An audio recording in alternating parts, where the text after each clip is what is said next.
जय हिंद दोस्तों, रक्षित खन्ना के चैनल में आपका स्वागत है। दोस्तों कैसे हैं आप? उम्मीद करता हूं कि आप अच्छे होंगे। दोस्तों आज के इस वीडियो में मैं आपको 4 महत्वपूर्ण जानकारियां दूंगा। जैसे कि दोस्तों आप पीछे बोर्ड पे देख रहे हैं, कौन सी 4 जानकारियां मैं आपको देने वाला हूं। सबसे पहले मैं आपको उसकी जानकारी दे देता हूं।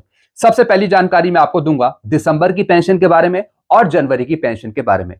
कुछ पेंशनर्स को अभी तक दिसंबर की पेंशन नहीं मिली। कुछ पेंशनर्स परेशान हो रहे हैं, चिंतित हो रहे हैं कि सर अब हमें क्या करना चाहिए, इसका क्या कारण है जिस वजह से हमें दिसंबर की पेंशन नहीं मिली। तो दोस्तों इसका कारण बताऊंगा और सॉल्यूशन बताऊंगा आगे। साथ ही साथ दोस्तों बात करेंगे जनवरी की पेंशन के बारे में। जनवरी की पेंशन आपको कब मिलेगी इस वर्ष से, तो इसकी भी जानकारी आगे दूंगा। फिर एक और मैं आपको जानकारी दूंगा कम्यूटेशन के पीरियड के बारे में। जैसा आपको पता है कम्यूटेशन का पीरियड है अभी 15 साल का सरकार की तरफ से, यानी 15 साल तक आपकी रिकवरी करी जाती है आपकी पेंशन में से। लेकिन दोस्तों आपकी पेंशन कब रिस्टोर होती है? जी हाँ दोस्तों, एक छोटा सा एग्जांपल मैं आपको समझाऊंगा कि जैसे आप किसी ईयर रिटायर हुए हो, तो रिटायरमेंट के बाद से कब 15 साल आपके शुरू होंगे और उसके बाद आपकी पेंशन रिस्टोर कब होगी, एक छोटा सा एग्जांपल देकर आगे समझाऊंगा। फिर एक और मैं आपको आगे जानकारी दूंगा 8 सीपीसी के लिए बजट नहीं सरकार के पास। 18 महीने का एरियर देने के लिए बजट नहीं सरकार के पास, लेकिन बाकी कामों के लिए सरकार के पास भरपूर बजट है। जी हाँ दोस्तों, यानी 26-27 का जो बजट पेश होगा वित्त मंत्री जी के द्वारा, तो दोस्तों वित्त मंत्री जी 25,000 करोड़ देने का प्रबंधन करेंगी। जी हाँ दोस्तों, अब दोस्तों ये 25,000 करोड़ कहां पर सरकार खर्च करेगी, इसकी पूरी जानकारी आगे दूंगा। फिर एक और मैं आपको जानकारी दूंगा all India audit and account pensioner association का एक मैसेज जारी, यानी कार्यकारी समिति की बैठक में प्रतिनिधि भेजकर सहयोग की अपील करी है। जी हाँ दोस्तों, यानी दोस्तों आपकी मांगों से संबंधित मांगे मनवाने के लिए कार्यकारी समिति की बैठक में कुछ प्रतिनिधि भेजे हैं सहयोग के लिए, ताकि आपकी मांगे सरकार के समक्ष रखी जाए। तो दोस्तों इनका एक मैसेज जारी हुआ है, इसकी पूरी जानकारी आगे दूंगा। तो दोस्तों बस यही 4 जानकारी है जिन पर मैं बात करूंगा, इसलिए वीडियो में आप शुरू से लेकर आखिरी तक बने रहिएगा।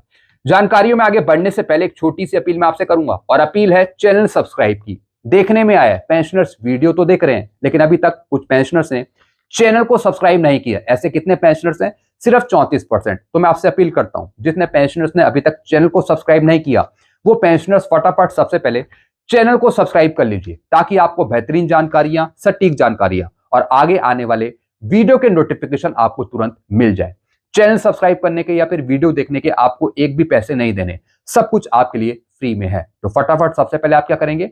चैनल को सब्सक्राइब। चैनल का नाम है रक्षित खन्ना। चलते हैं दोस्तों जानकारियों में आगे बढ़ते हैं। सबसे पहली जानकारी मैं आपको दूंगा दिसंबर की पेंशन के बारे में या फिर जनवरी की पेंशन के बारे में। कुछ पेंशनर्स को दिसंबर की पेंशन नहीं मिली क्योंकि पेंशनर्स का लाइफ सर्टिफिकेट जमा नहीं था।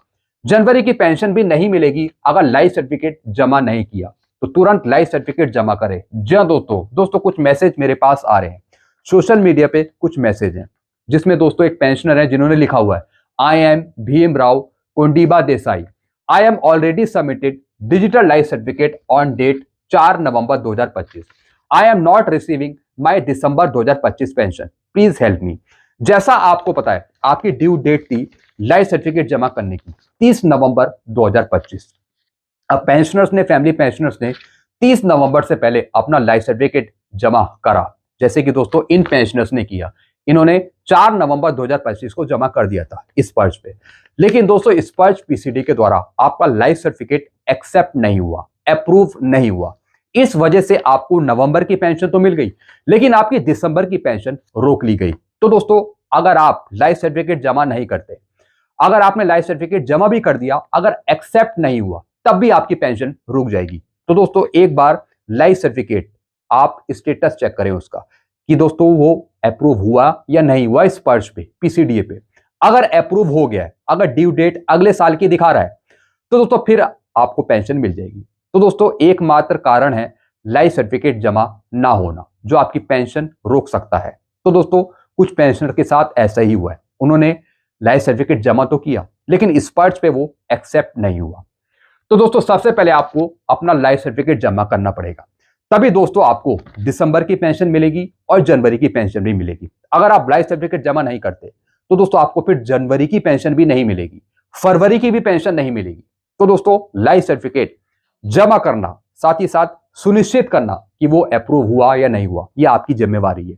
तो सबसे पहले आप क्या करेंगे, अपना लाइफ सर्टिफिकेट जमा करें इस पर्च पे, और जमा करने के बाद ड्यू डेट जरूर चेक करें कि अगले साल की ड्यू डेट उसमें मेंशन हुई या नहीं हुई। जैसे आपने नवंबर 2025 में जमा करा तो अगले साल की ड्यू डेट आ गई होगी, यानी इस साल की 30 नवंबर 2026 वहां पे डेट आ गई होगी। तो ये चेक करना सुनिश्चित करें, नहीं तो आपकी पेंशन रुकेगी। तो दोस्तों आपको टेंशन नहीं लेनी, आप लाइफ सर्टिफिकेट जमा कर दीजिए तो आपको दिसंबर की पेंशन भी मिलेगी और जनवरी की पेंशन भी दे दी जाएगी। अब जनवरी की पेंशन आपको कब मिलेगी ये मैं आपको बता देता हूं। जनवरी की पेंशन इस पर्च के द्वारा आपको दी जाएगी 30 जनवरी को। जी हाँ दोस्तों, यानी फ्राइडे को आपको मिलेगी जनवरी की पेंशन, और वो भी 58% डीआर के साथ। 30 जनवरी को आपको पेंशन मिलेगी, मैं आपको अभी से बता रहा हूं। चलते अगली जानकारी की तरफ। कम्यूटेशन का पीरियड 15 साल का है, ना कि 10 साल का। जी हाँ दोस्तों, कम्यूटेशन का पीरियड जो अभी है वो है 15 साल का। सरकार ने अभी पीरियड को कम नहीं करा, पीरियड कम नहीं हुआ अभी। एक छोटा सा एग्जांपल मैं आपको दिखा रहा हूं। जैसे दोस्तों अगर आप रिटायर हुए हो 31 जनवरी 2011 में, तो दोस्तों 15 साल आपके कब से काउंट होंगे, 2011 से। यानी 15 साल आपके कब खत्म होंगे, 31 जनवरी 2026 को। जी हाँ दोस्तों, यानी दोस्तों जनवरी 2026 तक, यानी 15 साल तक आपकी पेंशन में से कम्यूटेशन का पैसा काटा जाएगा, पूरे 15 साल तक। और दोस्तों फुल पेंशन कब मिलेगी, फुल पेंशन मिलेगी 15 साल बाद। जैसे दोस्तों ये रिटायर हुए 31 जनवरी 2011 को, तो 15 साल दोस्तों इनके खत्म होंगे 31 जनवरी 2026 को।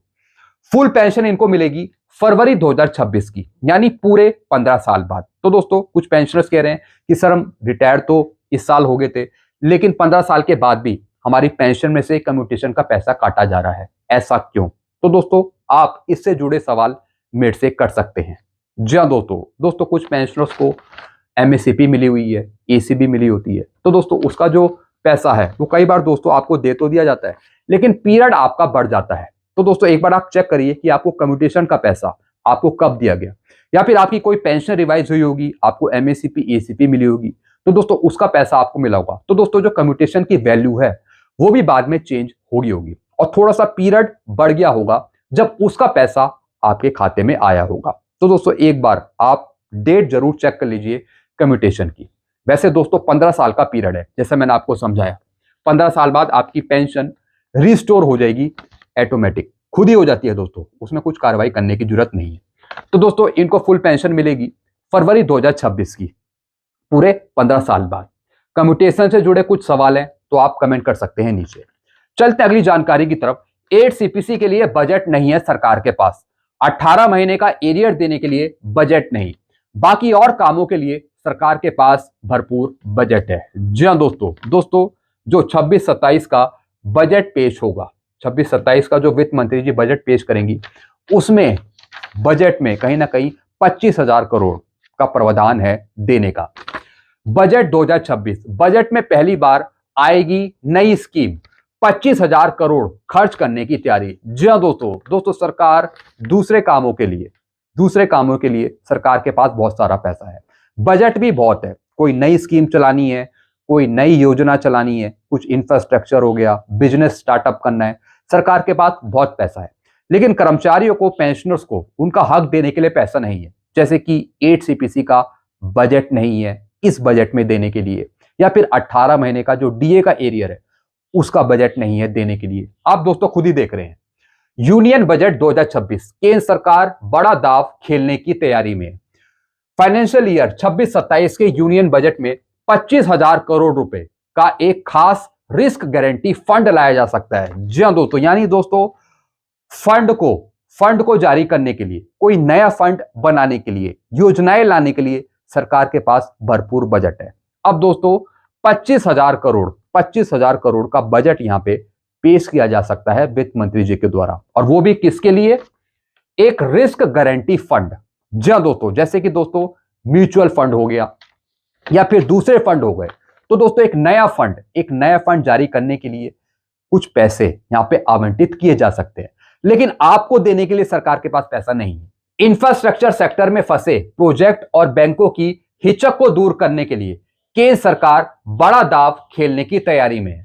फाइनेंशियल ईयर 26-27 के यूनियन बजट में 25,000 करोड़ रुपए का एक खास रिस्क गारंटी फंड लाया जा सकता है। जी हां दोस्तों, यानी दोस्तों पहले बजट पेश होगा, उसमें 25,000 करोड़ अप्रूव किए जाएंगे, फिर दोस्तों सरकार खर्चा करेगी, वो भी किसके लिए? एक रिस्क गारंटी फंड को ओपन करने के लिए। इसका मकसद बैंकों और फाइनेंशियल इंस्टीट्यूशन का डर कम करना है और अटकी हुई इंफ्रास्ट्रक्चर परियोजनाओं को दोबारा रफ्तार देना है। अगर यह योजना लागू होती है तो इंफ्रा फाइनेंसिंग की तस्वीर बदल सकती है। जी हां दोस्तों, यानी दोस्तों फाइनेंसिंग से जुड़ा एक रिस्क गारंटी फंड लाया जा सकता है इस 25,000 करोड़ रुपए से। तो जैसे मैंने आपको दोस्तों बताया कि सरकार दूसरी चीजों के लिए पैसा खर्च करती है, सरकार के पास भरपूर बजट है दूसरी चीजों के लिए, इंफ्रास्ट्रक्चर के लिए, या फिर बिजनेस स्टार्टअप के लिए, या फिर जो रिस्क फंड हो गए, दूसरे फंड हो गए, म्यूचुअल फंड हो गए, उसके लिए सरकार के पास पैसा है। लेकिन आपको आपके हक का पैसा नहीं दिया जा सकता, उसके लिए सरकार के पास पैसा नहीं है, उसके लिए बजट ही नहीं है। दोस्तों आप नीचे कमेंट करके बताइए, आप नीचे कमेंट करके अपने सुझाव जरूर रखिएगा। चलते हैं दोस्तों अगली जानकारी की तरफ। अगली जानकारी है, प्रिय साथियों, कृपया अखिल भारतीय लेखा परीक्षा और लेखा पेंशन भोगी संघ की कार्यकारी समिति की बैठक में प्रतिनिधि भेजकर हमारा सहयोग करें। जी हां दोस्तों, यानी दोस्तों एक प्रतिनिधि की मांग करी जा रही है एक एसोसिएशन के द्वारा। ज्यादा से ज्यादा प्रतिनिधि यहां पर आए और आपकी मांगों से संबंधित आवाज उठाएं सरकार के सामने। तो दोस्तों एक मैसेज जारी हुआ है अखिल भारतीय लेखा परीक्षा लेखा पेंशन भोगी संघ के द्वारा, यानी एक एसोसिएशन है जिन्होंने मैसेज किया है। कार्यकारी समिति की बैठक, हम पेंशन संशोधन और अधिकारों एवं विशेष अधिकारों के संबंध में पेंशन भोगियों के प्रति अपनाए जा रहे कुटिल रवैये का विरोध करते हैं। जी हां दोस्तों, यानी जो सरकार पेंशन भोगियों के विरुद्ध है, सरकारी कर्मचारियों के विरुद्ध है, तो उसके खिलाफ ये एसोसिएशन है, सरकार के खिलाफ। हमारी मांग है सत्यापन खंड को हटाना। जी हां दोस्तों, जो वैलिडेशन रूल यहाँ पे लगाए गए हैं सरकार के द्वारा वित्त अधिनियम में, तो दोस्तों वो हटाना इनकी मांग है। फिर अंतरिम राहत की रियाई जो 20% इंतरिम रिलीफ है वो दिया जाए। फिर तीसरी मांग है 50% DADR को मूल पेंशन में या फिर बेसिक पे में विलय करना, मर्ज करना। सभी इकाइयां अधिक संख्या में प्रतिनिधियों के साथ आपकी भागीदारी सुनिश्चित करती हैं। 17 से 18 जनवरी 2026 नागपुर में। जी हां दोस्तों, यानी दोस्तों एक तरीके की मीटिंग यहाँ पे हो रही है जिसमें कुछ प्रतिनिधि जाएंगे, आपकी मांगों से संबंधित आवाज उठाएंगे और दोस्तों वो मांगे जाएंगी सीधा सरकार के पास। तो दोस्तों ये कुछ जानकारियां थी जो मैंने आपको दी हैं। बाकी आपके अपने विचार क्या हैं, आपके अपने सुझाव क्या हैं, आप नीचे कमेंट कर सकते हैं। ऐसी जानकारियां आपको आगे भी मिलती रहेंगी। सारी जानकारियां पाने के लिए आप चैनल से जुड़ सकते हैं, चैनल को सब्सक्राइब कर सकते हैं। चैनल का नाम है Rakshit Khanna. Thank you so much.